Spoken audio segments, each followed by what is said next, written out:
This is the Sales Babble Podcast, episode 521, the Grow Fast Podcast with Mark Schreiner.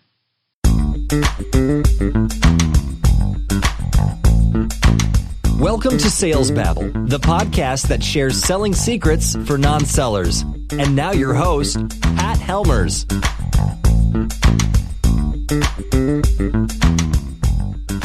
Hello, Sales Babblers. It's Pat Helmers. I had the good fortune to be a guest on Mark Schreiner's new The Grow Fast Podcast. It's a podcast that talks to leading sales, marketing, and business development professionals and how companies can accelerate sales, optimize marketing, and grow their businesses fast. Mark is an expert in selling, and I was honored to be asked by him to be on his podcast. And Mark asked me all about the book that I'm writing, the Dao of Sales Babble, which we talk about here all the time on the podcast. And we also talked about how it's more productive and rewarding to not force sales, and instead how we're better off trying to sincerely understand our prospects' needs and help them to meet those needs, right? That's what we talk about all the time. We also talked a little bit about the power of podcasting and how podcasting can be used as a lead generator tool and a way to build your brand. Mark has graciously granted me the permission to run this interview on Sales Babble. A very fun conversation. And so with no further ado, let's get to it. Welcome to the Grow Fast Podcast, where we talk with leading sales, marketing, and personal growth experts about how companies can accelerate sales, optimize marketing, and grow their businesses fast. Let's go. Hey, Pat. How are you? Doing great. Can't complain. Awesome. Well, hey, first off, I want to thank you for coming on the Grow Fast Podcast. It's early days for us, and to get somebody with your experience, both in sales and podcasting, to come on as a guest is a real honor. Before we kick things off, I was doing a little research. The Sales Babble podcast that you host has recorded over 500 episodes. That is amazing. I know. It blows me away myself. When did you start? Like in the 80s when there was no internet or podcasting? No. You know what I'm thinking? Actually, I think I started 10 years ago next month in March. That's awesome. Total respect, because you got out ahead of the curve on this. Out of curiosity, this was like almost before. I totally felt like I was late. Really? Was Rogan on the radar then? Not to that degree then, but I think some. I know I had been listening to a podcast on golf for about 5 years. Wow. You know, so they had started sometime 2006, 2007, and people have been podcasting for quite some time. And I felt like, I'm late. Well, you've done an amazing job. I looked at Listen Notes, and they rank Sales Babble in the top 1.5% of all podcasts globally, which is awesome. I know that you've also done the Cannabis Advocate podcast, and then you have your own media company where you advise small and medium businesses in terms of podcasting and other kind of promotional and sales and marketing strategies. I want to talk about all that. But before we do that, I'd like to talk about the book that you're working on, the Dao of Sales Babble. What is that? Well, probably listeners don't know much about this, but I'm a big proponent for the philosophy called Taoism. Mm-hmm. And it's based on a book that a guy named Lao Tzu wrote 2,500 years ago. We're talking 500 years before Christ, around, even maybe older than Socrates. And it's a philosophy that talks about, it's fundamental in this notion of Wu Wei, actionless action or frictionless action. It's kind of how to live your life without overly pushing stuff, but kind of allowing things to happen. And eventually, without necessarily a lot of work, good things just happen. So it's about being kind of awake and present to how things go. I know it sounds kind of complex, confusing, but probably people have heard the quote, like, the journey of 1,000 miles starts with a single step. Mm-hmm. It's that guy. The guy who wrote that book said that. It's interesting because I actually lived in Asia off and on for 20 something years, including in Taiwan and Japan and Korea. And I've read some books on Taoism. And I remember one example was there's a butcher who goes in and they're trying to work the meat, and it's just everything's getting all chopped up. But another one who kind of understands to let things flow in the natural course just goes through, and everything flows smoothly, and the meat just kind of comes right off the bone. Kind of a graphic example, but I think that the point's there. I think that's a good one. Another one's kind of like, I want to travel to that island over there. I could paddle all the way, right? Yep. Take a straight line there. But I could also put a sail up. And although I might go tacking and jibing and going back and forth, but I can get there quicker with less work. Yeah. So a lot of people think in sales that it's really about grinding or 10Xing it. You hear this, right? You just need to work harder. Not necessarily. You just need to think smarter. You need to work smarter. You need to allow the sale to happen as opposed to forcing it to happen. And I want to talk about how you apply that to specific examples, but I want to stay on Dao for just one more second. In Japan and Korea, it's pronounced Do.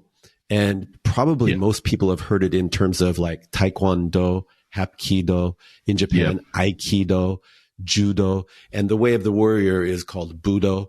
So the Do is the way. And but that's kind of like martial situations, martial combat, martial arts. But it's also, they're very strong believers in there's a right way to do things. I mean, if you think about judo, it's all about if somebody pushes you, you don't push against them, you pull them, right? You use their energy. So let's go back to the context of sales. Give me an example how you would use Dao or Do in a sales situation. I actually got a few. Maybe I could share a few quotes from Lao Tzu. Please. This is a classic one. He said, "Water seems so soft, weak, yielding, yet easily overcomes the hard and strong." So if you think about like the Grand Canyon, yeah, it's like easy to put your hand in a bucket of water and pull it out. We wash ourselves with it. Water's soft, right? But given time and continual effort, it carved this huge canyon through.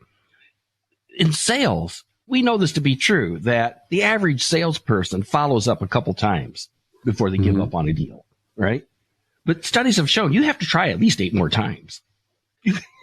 That's how many times it takes. When people are like, well, I don't want to bother people. I don't want to be annoying. Most of the emails you send go to spam. A lot of the voicemails don't even get delivered that day, that moment. LinkedIn messages, right? You DM people. People log in once or twice, once a week or a couple times a month. They're just not seeing this stuff. You have to keep at it. You have to be persistent, and you need to be like water. I've seen Bruce Lee say that, you be like water, right? But I've never heard a sales trainer say that. And that is awesome, man. He's got a good book on this. Actually, I've read his book. It's actually very good. But your point is just be persistent. You don't have to be overly forceful. Rome wasn't built in a day. You don't have to build that canyon or, dig that canyon a day. Just be persistent and keep going.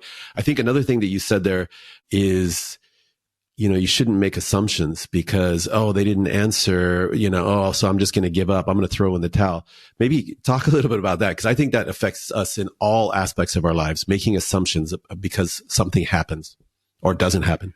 There's this notion here. There's a quote he's got that to realize that you do not understand is virtue. Not to realize that you do not understand is a defect. So lots of times we think we know what's going on in the seller's mind. We know what's best for them. We know that if you buy this thing, it's totally going to work for you. But that's like hubris. That's just making assumptions. And, whenever you assume, it makes an ass assumption that the sentence is going to finish some way, but it doesn't. Right? Right. I was just making that assumption. I thought you were going to take it another direction, but in reality, the best way that you can know how to help somebody is just to ask a genuine, authentic, open-ended question and listen. They'll tell you whether or not you're a good fit for them or not. If you ask, but to assume everybody you talk to is a perfect fit for that. I don't know how many times I've gotten buttonholed in networking meetings and people just start pitching their crap on you. And they're not qualified at all. They've not asked an open-ended question. Is this a problem you have? Is this a desire that you want to experience? Yeah. Can you give us some examples of some of your favorite open-ended questions? I was talking to one of my clients the other day, and they were experiencing this issue. You guys are in the same industry. Have you experienced that? Yeah. I like that. Oh, really? Huh. Wow. And how does that impact your business? Oh, really? Oh, God, it's got to suck. What else? Well, I love that one. Well, what else? Just keep it and going. You just keep asking this. And next thing you know, I tell you what, if you get some people going like this, they can go for 15 minutes and you don't pitch a single thing. You just ask. I've seen the same thing time and time again. If you ask people, what are your biggest challenges these days? And then they'll tell you, and then you just drill down on those and keep going. Or, there's some kind of things that could be kind of hokey, but they still work. I say, hey, if you can wave a magic wand and have the perfect solution in 6 months, what would that look like? And just get them talking. But where a lot of salespeople screw up on this, they like, I know that. I listened to Pat's podcast. He said to do that. So I did that. And they say something about, I got this issue with revenue. And immediately the salesperson goes, I know how to fix revenue. And they start pitching on that. As opposed to, well, what else? Well, what else? What else? Because you want to kind of get this long list of stuff. Because when you get that long list of issues that they have, pains and desires, a lot of people like to focus on pain, but lots of times it's aspirations. There's this happily ever after they want, where they see their business in 5 years. That's just as important too. And you kind of get this whole list, and then you can walk through. They're going to be curious. They're saying, well, you've been talking a lot here, Pat. Do you think you can help me? They immediately feel like you can help just by asking the questions. And you just walk through that list and go, well, yeah, you said you had this problem. We can help you there. You said you had this issue. We can help you there too. You said you had this thing. Oh, we don't do that. Well, that's important too. I mean, just that makes you sound honest, right? Absolutely. The other thing that I think you're accomplishing, and I'm sure this is by intent, is by asking questions and listening intently, and then asking follow-up questions or clarifying questions, is you're demonstrating that you are sincerely interested.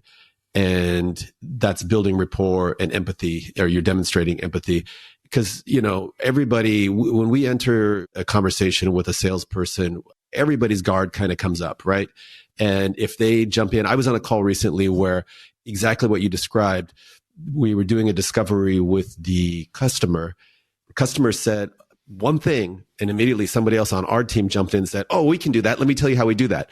And I was like, whoa. It's like, whoa, man. It's like, slow down. Lao Tzu has a quote. It goes, he who talks more is sooner exhausted. I love it. Love it. Do you have your chapter outlines? What would they be focusing on? Cold calling, follow-up, sideways deals. Sideways deals are something people bump into all the time. You think you got it figured out, and then all of a sudden somebody throws a monkey wrench into the machine, and the CFO comes in and says, we can't afford that. Or the person who you've been talking to gets fired. Now you got to restart the whole thing. And that greatly troubles people. I think I have one. Here's one I like about this. It goes, if you realize that all things change, there's nothing you will try to hold on to. If you're not afraid of dying, there's nothing you cannot achieve. If you're not afraid of dying, there's nothing you can achieve. We need to fully embrace the idea that every lead you have and every qualified opportunity you have is not going to close. They're going to die. Most of them are going to die. Expect them to die. But if we just allow things to happen, allow some are going to close. But to get attached to any one of these deals, that's just a waste of energy. We have to be okay with, we put our time in, we work the deals, we follow up 8-10 times. And if it happens, it happens. And if it doesn't, it doesn't. And the trick is that you just allow it to naturally happen. I think that detachment is so important, because if you are so emotionally attached to the viability of any specific deal, you're going to be on an emotional roller coaster. You need to just say, hey, I'm doing my best, and I can pat myself on the back because I did my best, but now the ball's in their court. And really, come on, man. Human beings are the most complex thing in the known universe. And typically in a B2B environment, you're selling not just to one person, but there's multiple people involved. There's competition involved. There's market dynamics. There's internal finances. How much of that can you control? Actually, you control. We know what great sales looks like from a buyer's point of view. I mean, how many times have you gone shopping for something, and as soon as you see it, you're like, oh, I think this could work. I think this could fit for me, you know? And, oh, I can maybe go this way or maybe go that way. I come from B2B sales. So you're working with a team of people, right? So collectively, they got to make a decision. And they all got their own agendas. And some of them are more worried about losing their jobs than they are making the company better, right? So you're kind of like a ringmaster, and you're kind of like trying to get them all and eventually sometimes there gets to be a point where they're looking at this and they start talking to each other into it. You see this thing and you start talking yourself into it. Like, I could see how this fits. I could see myself driving this. I could see myself living in here. I could see myself doing this. And the salesperson's not doing anything other than answering the questions, facilitating it. That's masterful sales. If you can get yourself in a situation and this can be done where the people sell themselves, that's ideal. Lao Tzu's got this quote that says something along the lines that great leadership is when the job is done, the people say, we did it. That's awesome. We did it. It wasn't because of some strongman boss making this happen. The strongman boss in the background is like, well, you guys did a great job. You did a great job. The people who bought it, if we put this in the context of selling, that team could be your customers, and your customers are happy with the decision they made. They're proud of the decision they made. We worked really hard. Of course, the seller knows that, look, this would have never happened if I hadn't reached out to them. This would never, but they're happy to quietly go home and, cash their commission check. What about this? I'm an advocate that every time you touch base with a customer or you have any kind of contact, you should be attempting to move the sales process forward, because at the end of the day, you do want to get to the close, right? Now, according to what you're talking about, you definitely don't want to push too hard though, right? But you do want to move things forward. So how do you balance the need to kind of move things forward with the need not to be pushy? I think, you should always be advancing the sale.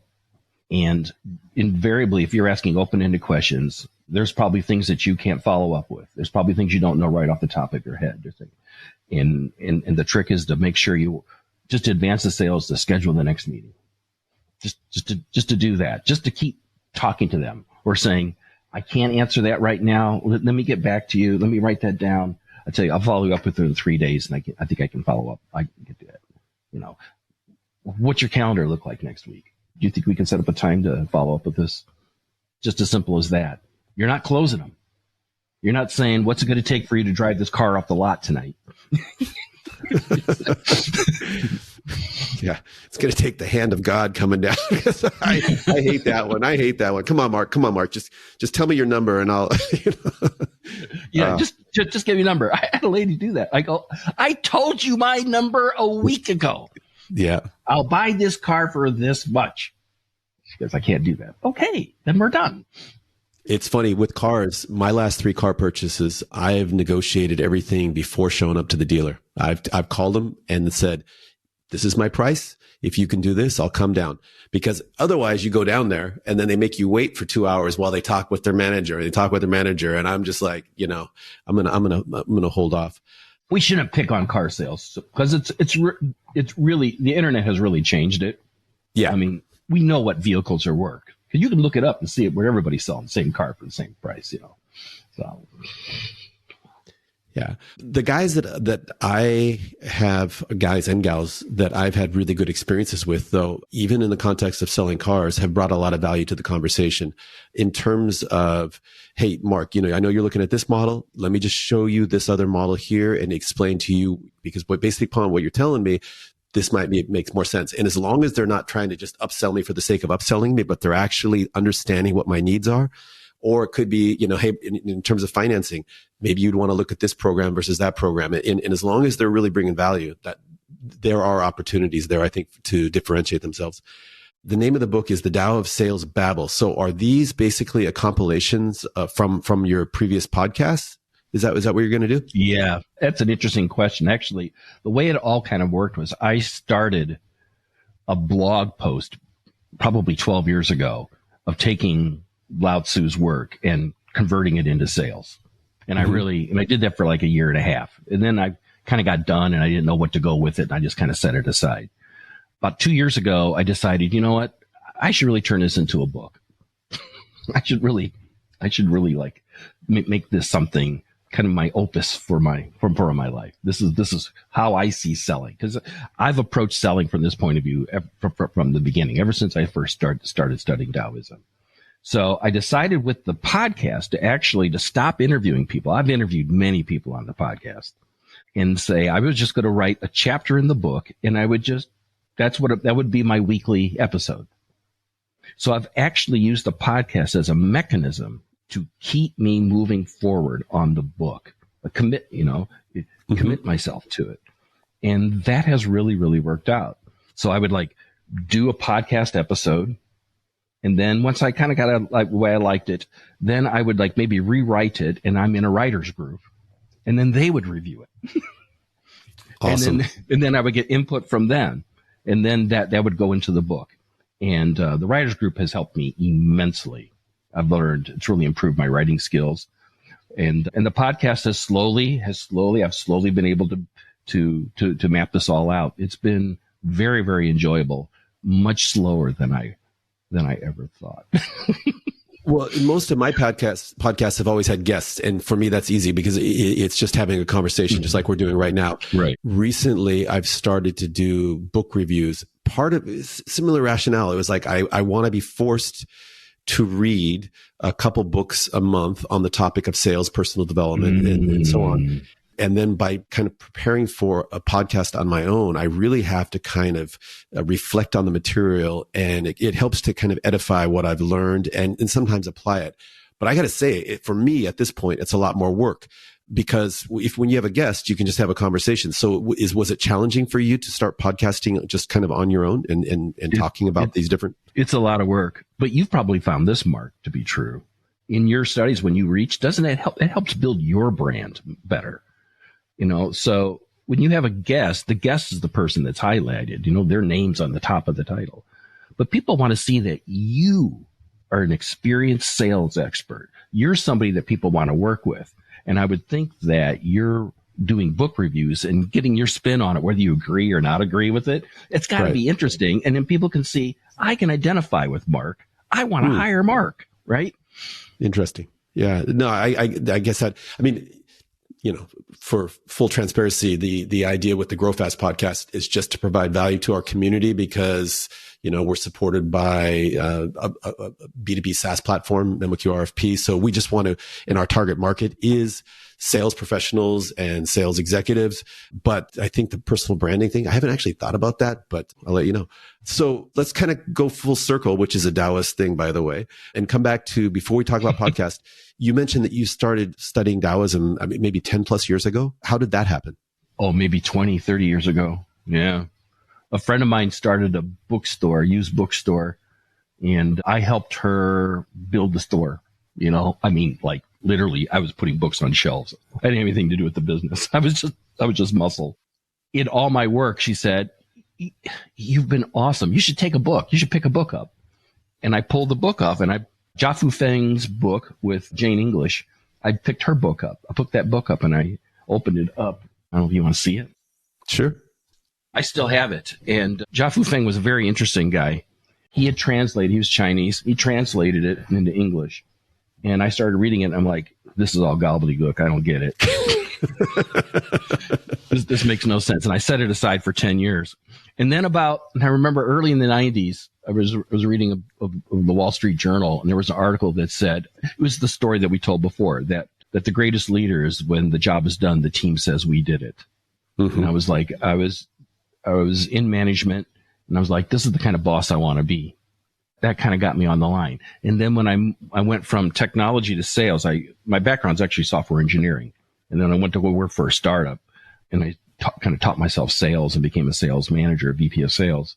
I started digging back into this and going, oh, this is the right way to sell. I had done some pushy sales. It was awful. It was an awful experience. It just didn't make sense.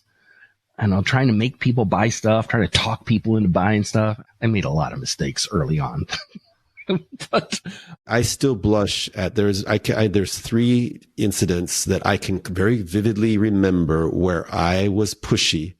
I put my interest ahead of the customers. I was selling financial services, and this is 20 years ago, but I still blush about it if I think about it, where I put my interest, and they knew it, and the deal went sideways. And I just, I learned from it. It was like, I thought I was, because I had mentors, and they would say, hey, when you're in this situation, here's what you do, and it would be kind of a manipulative kind of move.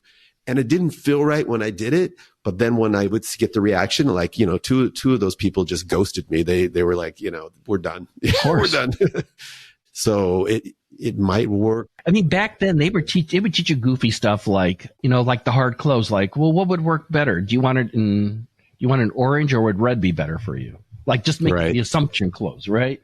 What would be easier for you, next Tuesday or next Thursday to meet? Like, gosh almighty, who talks like that? Right. Why not treat everybody like they're your cousin? Why not just be human and nice to people and say, what would work for you? You know what? If it doesn't work for you, they're probably not qualified.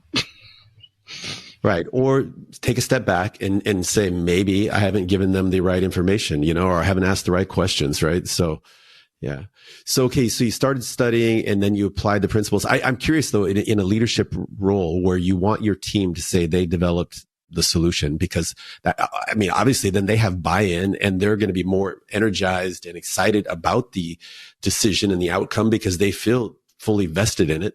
How did you manage that? I mean, what kind of structure or, what kind of conversations would you have? I never talked a lot about Taoism with people on my sales teams, but I lived it. I didn't see the point at the time of really teaching them an ancient Chinese philosophy. Right. It wasn't until I started podcasting did I really start to, in fact, I remember when I was blogging on this stuff, I hardly told anybody I was doing it. I didn't tell my people I was doing it. One or two would be interested in, what is that blog that you work on? And I would send it to them. The people that I work with, the people I consult with today, they hear this stuff all the time. Mm-hmm.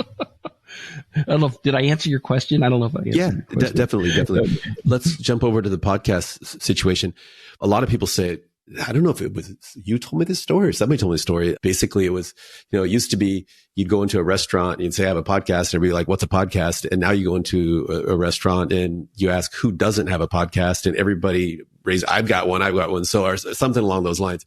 Is there still space? Is there still opportunities out there for podcasting? Absolutely. Yeah. There's just so many niches a podcast could go into. The idea that you're going to have a podcast that rival Joe Rogan's, that's silly in this day and age. That time has come and gone. Burst my bubble, Pat. Jeez. I'm joking. Okay, I'm going to go now. But you can totally own a niche. Mm-hmm. You can totally be the go-to guy or gal for a set area with a podcast. And the podcast, it doesn't mean you're going to be running ads on your podcast and making buku bucks. That's not what that podcast is about. But podcasting does create an opportunity for you to, if you want, to talk to anybody you want in an industry. Because people are honored to be on a podcast. Honestly, Mark, I'm honored that you wanted me to be on this podcast. I mean, there's a lot of other people, probably better people than me, smarter people and more fluent than me and my stumbly bumbly talking. Well, I think we all bring something unique to the table that you could have had. So thank you for doing this. Well, the same thing is true in your industry. You could talk to any executive who wouldn't take you. You couldn't cold call. You wouldn't be able to get to them somehow or other. But you ask them to talk about something that they care about, that would be great. But I got a client who does property management software. Mm-hmm. So they don't have a podcast on property management software. They have a podcast on property management. So they talk to property management experts, people who've done this. And what does that create? That creates an audience of prospects. Every guest is a prospect. Mm-hmm. It's a chance for you to get to know somebody and talk to them and ask them about their lives and how their story and their journey, their hero's journey, right? How they got to where they are. And then at the end of the interview, they're going to invariably say, well, what exactly do you do? And you say, we sell property management software. Oh, it's funny you bring that up because I've been unhappy with what we have, or I've been thinking about it, or I'm buying it. That's a way. That's a way of building a network into it, especially if you're a startup or if you got a new product that you're rolling out in the market or in a marketplace that you're not experienced with. I mean, this kind of growth is healthy for businesses. A business that's not growing is dying. I mean, because we see this in nature. You constantly got to be evolving, constantly got to be changing. There's something about what you're doing is you don't know anything about. A podcast can help you become informed. Totally agree with you. In 2017, I was in the cybersecurity space. I moved in there. I was relatively new. I started a podcast and ran it for 4.5 years. I think recorded 161 episodes. Guess what? I learned a lot about cybersecurity, and it's a mile wide and it's a mile deep in so many different areas. And in the beginning, I was terrified because I was like, oh God, I'm talking to these people and I don't know what the heck I'm talking about. And I learned so much, and I made a lot of those connections that you're talking about. And it was really, really rewarding.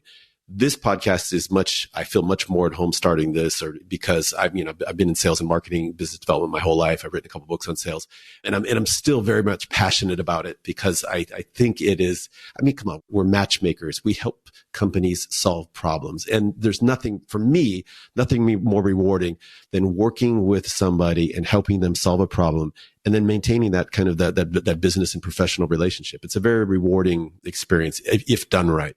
Yeah. Podcasting has been one of probably the most fun, creative things I've done in my whole life. I'm so fortunate I bumped into it. I've genuinely enjoyed it. And it's been fun helping other people do the same thing in their industry.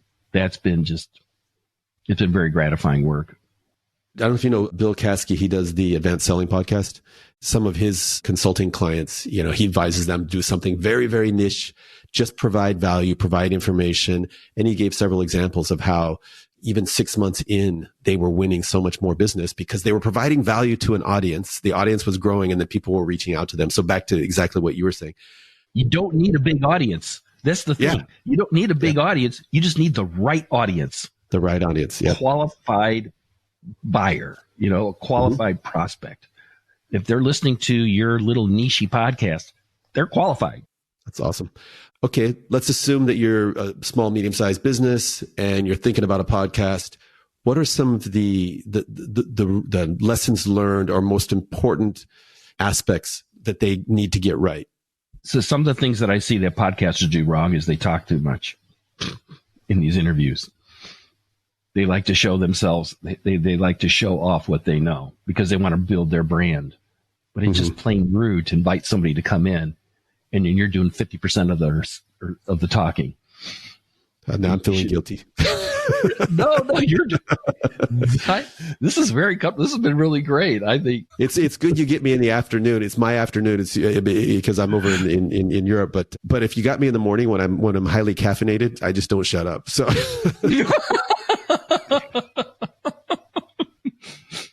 Yeah. Yeah, I've had a lot of coffee. That's why I'm doing all the chit-chatting. I'm not used to actually doing all the chit-chatting when it comes to interviews. Yeah, it's kind of a little role reversal here. I've got 5 or 6 questions. Let me tell you, these are the 5 or 6 questions I always like to ask when I'm interviewing somebody. It's like, how did you get here? There's a lot of things you could have done with your life. Why this? What surprised you? What are the challenges that you bumped into? What do you regret? What's really worked? Could you give us an example, a hard example of like where that worked? The results of some situation. And what are your aspirations? Where do you see yourself in 5 years? These questions work for everybody when it comes to an interview-based podcast. I think that's great suggestions. So where are you going to go from here? You're going to release your book. What's your plan? For this book, my plan is to promote this book is to do what we're doing here. And in fact, What I would like to do is take interviews like this and actually put them on my podcast, which does two things. It makes it easy for me to put out an episode because I don't have to do any work. It also introduces my audience to your audience, which is really what I want to do. I want people to listen to your podcast. There's plenty of room for lots of podcasts. For some people and some businesses, Mark, your podcast might be a better fit than my podcast. I believe there's plenty for everybody. There's plenty of room. There's no reason for me to be weird about this. That's my intent, just to go on to a tour, getting on other people's podcasts. I've interviewed an awful lot of people. A lot of people kind of owe me. And they're all super duper nice. That's my intention, to promote that book. I actually been thinking about what's my next book. I'm not sure what that book's going to be, but what I'm doing here has taught me an awful lot. And it's been I love being creative. I love constantly growing and changing. And when will you be releasing the book? I don't know. No pressure, Pat. I'm hoping by the end of the year. Okay. Awesome. Well, let me know, because we'll definitely, put links up and all that and do some excerpts. You've written a book? No, you've written a book, right? I've written 2 books on sales. One is The Inside Game, How to Become a Top Performing Salesperson and Enjoy Every Step of the Way. The premise is there are kind of 2 basic components of sales. There's the external behaviors that we do, like cold calling, setting the agenda, running a meeting, asking questions and, building trust. But then there are internal aspects of selling, which are, my attitude and the games and the emotions that we play, working from a position of scarcity, which doesn't feel good. Oh my God, I only have 1 call today, or only 1 meeting today, versus a position of plenty where I've got 50 people to call and I've got 5 meetings. And at that point, I don't even care how any of those meetings end up, because I've got so much more, right? So from my experience, if you're going to be in sales, it can be a real emotional roller coaster. You got to get your mind right. And it goes back to a lot of things that you started off the podcast talking about, is just acceptance, not trying to force things. You call somebody, you can't make somebody buy if they don't want to buy. So don't even try. When you call somebody, they're either going to say yes, no, or maybe. And you should be happy with the no, because if they say no, never, get it off your plate. Yay. I'm done with that one. If they say yes, that's a win. And if they say maybe, that's your future gold, because then you say, well, okay, I appreciate what you're saying. Would it be okay if I touch base with you every month or so and share some information when it comes up? And they're like, yeah. And you're like, yes. So you're planting seeds, right? So, but a lot of people, they wear their emotions on their sleeve. And if you're in sales, you can't do that. You can't shoot from the hip. You got to kind of have a plan, that's my premise, is what you're doing, your activities, but also what's going on in your noggin. What advice do you have for me for writing a book? I would say some of the most important lessons are set some time aside every day to just focus on the book. Okay. And really just do not cheat yourself or the book out of that time. And something I heard recently, I'm listening to Tim Ferriss's Tool of the Titans, where he's doing something similar, where he's interviewed some of the, the most successful people in the world across all different types of industries. And he's compiled down the highlights and the lessons learned from those interviews. People like Arnold Schwarzenegger and amazingly successful people. And one of the writers on there said, look, we all get writer's block. It's not writer's block. It's just we have days where we're not as productive, but it doesn't matter. You shouldn't put it off. Just tell yourself, I'm going to do a minimum of 2 crappy pages a day. Anybody can write 2 crappy pages, right? Don't put the pressure on that it's got to be, Pulitzer Prize winning stuff here. Just get in the habit. And I'm sorry, you asked me a question. So now I got my guest hat on. I don't want to ramble on. I think it was Somerset Maugham. He said something like, somebody asked him, like, how does inspiration play in your writing process? And he goes, oh, it's really important. But inspiration strikes from 10 o'clock a.m. to 2 p.m. every day. The point is, he sits down in the chair and just does the work, right? Jerry Seinfeld writes a joke every single day. Doesn't care if it's a good joke or a bad joke. He just writes it. I think he writes 10 a day. Okay, that could be the, yeah. I think he writes 10 a day, and he knows that most of them are going to be awful. Yeah.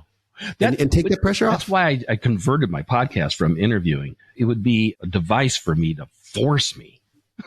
Because my podcasts come out, I am very, very, very professional about this. 3 a.m. Tuesday morning Central Time. Every podcast goes out exactly the same time. So I'm working on a timeline all the time. And that forces me. That's forced me to write on this book. But I think you have a point where forcing myself to do this once a week is probably not enough. Maybe I need to up my game. You know, everybody's got their own thing, but for me, if I was writing once a week, I would lose some of the rhythm, right? And I find that if I do something at least 5 days a week, even if it's just for a half hour, it starts to kind of build momentum and snowball. The connectivity is there. Otherwise, if for me personally, if I spend too many days between something, I have to take some time to kind of remember where I was at and get started again. Other people, they can probably do that, you know, so I just for what it's worth. Let me ask you, where do you look for, or where do you go to for inspiration, whether it be books, specific authors, sales trainers, or others? I'm an avid reader. Mm-hmm. I'm an avid reader. I have read so many books that have given me so much inspiration. I don't know. John Steinbeck's East of Eden, I read a year ago. He actually talks about all this stuff. I'm reading Willie Nelson's The Tao of Willie Nelson. Wonderful That's book. funny. It's a wonderful book. The man's awesome. brilliant. Absolutely brilliant. Taking a note. So many great books. I'm an avid reader. I read a lot. I read every morning when I wake up, something inspirational. I've been reading a lot of Native American spirituality books recently. I love history. I read a huge volume on Adolf Hitler's biography last year. There's so much. He was an expert at marketing and sales and building brand. Yeah. I mean, for all the wrong reasons. It's big. I'm a big fan of ancient Rome. I'm going through Stephen West Philosophizes podcast. I'm listening to every philosopher, every single episode on all the different philosophers. It's just absolutely, absolutely fascinating. And it all ties back to things that, that I've experienced in the past. I read a lot of Zen stuff. I'm a big fan of Alan Watts's work. Mm-hmm. He was just absolutely phenomenal. Ernest Hemingway, the style and the way he writes really touches me. The clarity. He was amazing. I think maybe my favorite was for Whom the Bell Tolls. I mean, there's obviously the short stories like Old Man and the Sea and things like that, but yeah, it's just For Whom the Bell Tolls is a phenomenal book. Absolutely. Yeah, and no man is an island, entire to himself. No man is an island. Yeah, don't ask for who the bell tolls for thee. And I don't want to get overly into this. A lot of people don't know is that Zen, people say this is a very Zen person. It comes from Zen Buddhism. Zen Buddhism is mostly Taoism with Buddhist meditation thrown in. Mm-hmm. So when people hear a lot of Zen kind of things, it's usually founded in stuff that Lao Tzu wrote. And quite honestly, Lao Tzu didn't exactly invent all this stuff. He was a librarian. One day somebody asked him, would you write down all the highlights of the things that you read? That's what the Tao Te Ching is. It's the highlights of the wisdom of China at that time, 2,500 years ago. So that's kind of the what the Tools of the Titans is, or another one I like is Raval Navikant's Almanac, where they just compile all of the lessons learned. Tim Ferriss does from all the people he interviewed on the podcast. Naval does it from all the books that he's read, and he just distills it down into these massively potent doses of wisdom. But one of the lessons that runs through both of their books and all the people that they're quoting or that they've spoke to is that leaders are readers. And I haven't heard anybody on there say, I don't read. No, they're all just voracious readers. Absolutely. Yeah. And people, if you're not an avid reader, I would encourage you to try reading more, because what I've found is it's not just the lesson that you're learning. It's the fact that you start to connect the lessons from this book to something on this book. And then sometimes that 1 + 1 comes out to be 3, and you get yes. inspiration in a whole new way. And it's fun. Absolutely. And if you're not a reader, because everybody's a different kind of learner. I'm an audio learner myself, which is why I like podcasts. And I listen to a lot of great podcasts. That's a good way to get started. But not everything that's great to read is in a podcast. So I read. I like reading, but the best way that I learn is audio. It's just the way my brain's wired. Yeah, and you can do it while you're walking. That's what I love. That's the power of podcasting. You can do two things at once. Do you have a book that you go back to time and time again? Yes, the Dao De Ching. There you go. Okay. Now we've gone full circle, which is a very Taoist thing. Second book? There's a second book. Oh, Marcus Aurelius's book, The Meditations. Yeah. Is a great book to read over and over and over again. You can never get... The Stoics were great. There's elements of Stoicism or aligns with Taoism. Yeah, that's a great book to read. You can never get tired of reading that book. It's funny that you say that because you're right. There are so many elements of just acceptance, right? We're all here temporarily. We all think what we're doing is super important, but in the great scheme of things, we're just going to be dust in the wind, and just accept it, man. And don't get yourself all, excited about it, and be careful with what you desire. Just tone down the desires. I know you want that sale. I know you want it, but you're just hurting yourself by desiring it so much, man. Just accept it. They're either going to buy or they're not, It's like, what I'm most excited about right now is that I've been reading this through Native American spirituality, like with the Anishinaabe people. I read Braiding Sweetgrass by Robin Wall Kimmerer. And you come to realize that there's this element of how the Native Americans worked, is very similar to Taoism, that there's an interconnectedness with everything in the world. We are all part of everything else.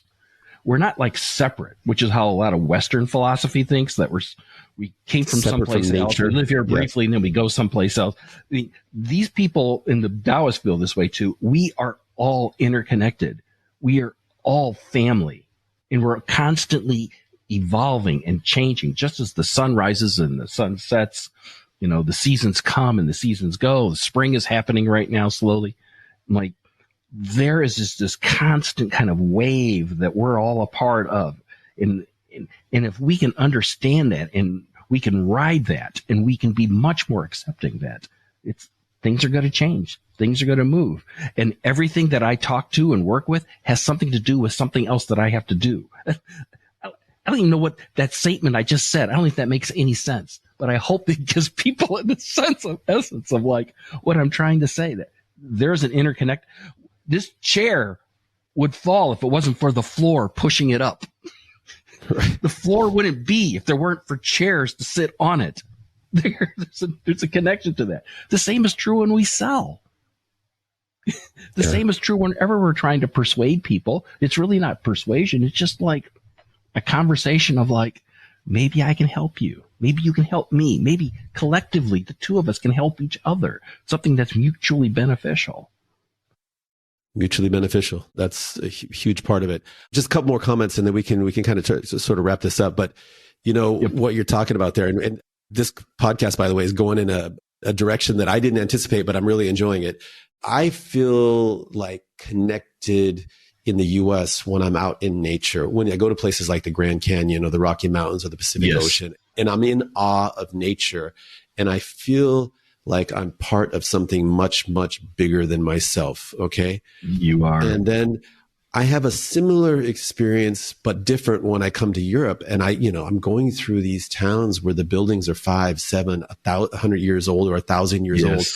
And then I realize, oh my God, how many people have lived and died in these villages. And they thought that they're getting that deal was super, super important. And that was 15 generations ago, and I'm going to be just the same. So as important as I think it just drills it home when you see it, right? It's like, I'm not as cognizant of that in America because, the houses in my neighborhood are all, 20, 30, 40 years old. It's just like, well, we've been here for, and we're always going to be here. But when I'm in Europe, I have that same kind of feeling when I see nature in America. It just hits you in the face with, wow, there's been a lot of people here for thousands of years, and we're going to be just like them pretty soon.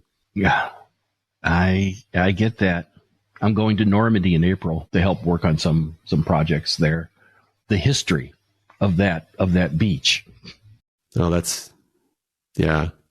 I'll be in Paris for a little while. I'm looking forward to spending a day or two just in the Louvre. I mean, Paris is a beautiful city. It has a huge history. Napoleon designed it. It's like a lot of that stuff didn't work, but some of the stuff still is here today. But at the same time, I hike the woods that I live in here in Illinois, and I think about the Potawatomis, the Ojibwas, the Chippewas, that lived here, the Fox peoples, and their spirit.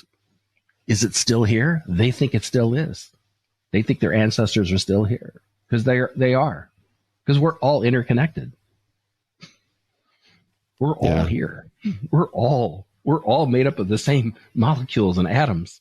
We're all, they're just constantly changing and converting. It's just in a constant cycle of change. Heraclitus, right? The Greek philosopher said, the only thing that remains the same is change.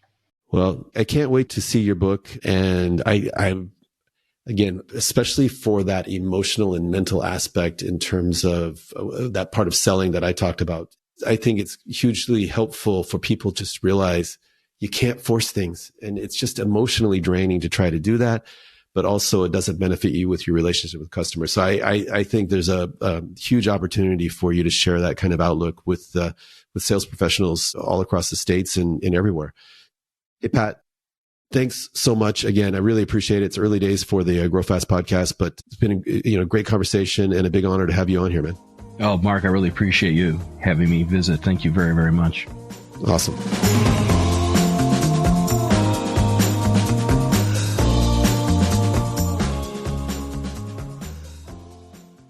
Now, if you want to learn more about the Grow Fast podcast, I've shared links in the show notes at salesbabble.com. Mark's been interviewing some folks that I've already had here on Sales Babble, experts that have great advice that would help grow your business, help grow your pipeline, and close more commissions. Now, if you have any questions about this episode, don't hesitate to reach out. Again, on salesbabble.com, there's a Babble Me link. If you click on that, that'll send a message directly to me. Or you can find me on LinkedIn. I'm there all the time. Just reach out. I'd love to help. With that said, that's all I've got for this week. Until next time, next Tuesday, take care and have a highly successful and a profitable selling day.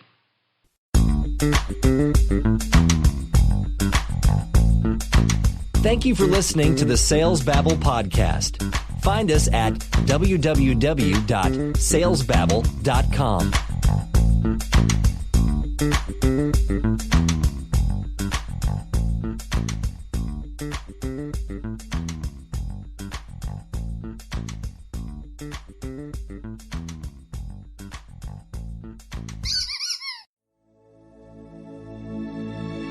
This is a production of Habanero Media.